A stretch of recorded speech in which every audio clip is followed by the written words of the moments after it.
Hi, good morning.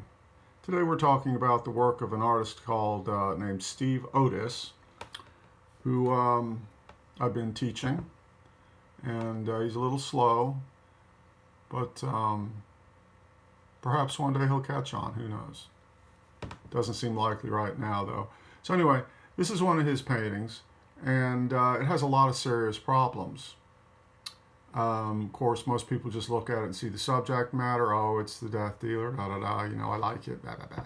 So anyway, the whole point of emulating Frazetta and not understanding the technique is completely missing the boat. So these serious problems that we have here is like, well, for one thing, warm colors come forward, cool colors recede.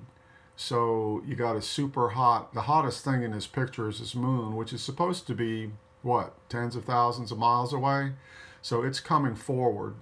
The axe here, the fact that the axe is touching the moon like this makes it look like it's resting on the moon. That is called a bad tangent. And that's something that most artists will avoid. Basically, all your books on composition, even the simplest ones, tell you to avoid these kinds of tangents. What else is going on here? Well, everything's pretty vague back here. There's not a whole lot of difference between the rocks and the clouds. It's all sloppy brush strokes. When you get up on, I don't know if you can see this, but basically this, the way this highlight, if that's exactly what it is, on the shield, you can't really make it out, I don't think, on this. It looks like a bird dropping, so there's no blending or anything. It's just terrible. And then up here, see the way this horn is? These horns are supposed to be symmetrical. And this horn, if his head's tilted slightly, then the point of this horn would actually be over here. So the drawing on this is completely wrong. So basically it's just sloppy, errors, bad composition, bad painting technique, bad handling of the colors. The values is another story. I'm going to discuss another one of his paintings here and go into the values. Okay, here's another one. Man, does this have problems, serious problems. Compositionally, this axe over here is basically leading you off the page. So here we've got another off the picture plane. So here you got another terrible tangent. When it comes, and also in a painting, the eye is attracted to the point of highest contrast. So if you want them to look at your character here, then don't put the freaking high contrast over here on the edge with the black against this, because that's where the eye is going, right? Other problems, rocks are unconvincing. There's no rock in the universe that looks like that. All this vagueness down here, why is that light down there? It doesn't make any sense. You'll see how I fixed this up. Another thing, this character wears chainmail, so there's no possible way that the chainmail is going to be blowing in the wind like it's a sheet. It's ridiculous.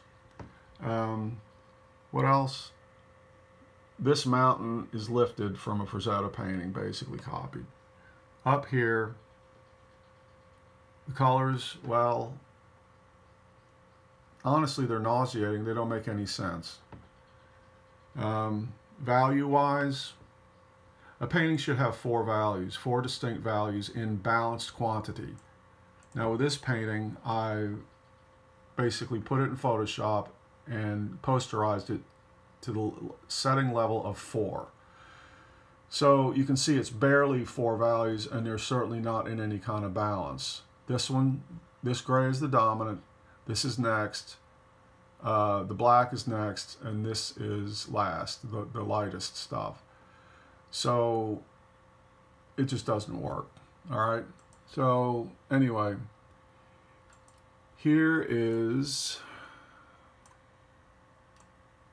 what I did to fix it. Right?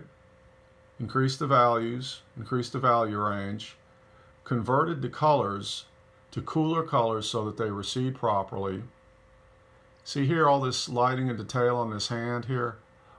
Why is that? This is like a focal point because of the contrast of the dark and the light. So why in God's name are we supposed to be looking at that? So I knocked that back, right? The axe, Oh, there's blood on the axe, not very red. Well, I put red on it, it brings it forward. More red here brings the figure forward. Now here, all this stuff of having this high contrast area over here, like, well, it's a couple of crow heads. It's like, this is where the eye is attracted in this picture. So it's like, how do you fix that? What I did was I pulled this mountain up here. So even if you go there, compositionally, the crest of the mountains is going to lead your eye to the head, right? I erased a bunch of detail on the rocks that weren't doing anything. I darkened down here. I darkened over here. I tried to make it so that your eye wouldn't go off the page here. I also raised the mountains on the other side. So basically, by raising the horizon line, it focuses your attention more on the figure.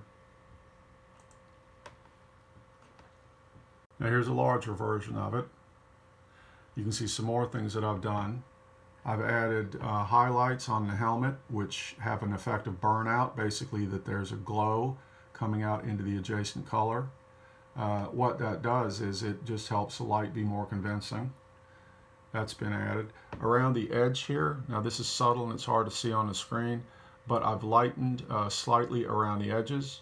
That's a Frazetta trick that he did. It actually is present in photography as well, which because of light bending as it's traveling around the edge of something. So that actually pops the figure out more. So basically, everything that could have been done to fix this thing has been done. Now, what some people said is like, oh, you know, you didn't fix it. This is a version of it. You did your version. And these are Frazetta fans, which for the most part, they're in it because it's a macho thing, or they like the sex or the violence or something like that. And what they don't realize is that if you take a Frazetta painting and you basically change anything, you don't have a version of it now. You basically wrecked the operating structure of it. You basically made it now so that it doesn't work.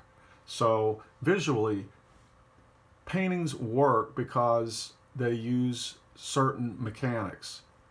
Eye paths, contrast, color temperature, and so on. So all these people that claim to appreciate Frazetta, blah, blah, blah, you know, it's like, well, you know, as I've said, it's like living in a house and thinking the fairies built it, you know.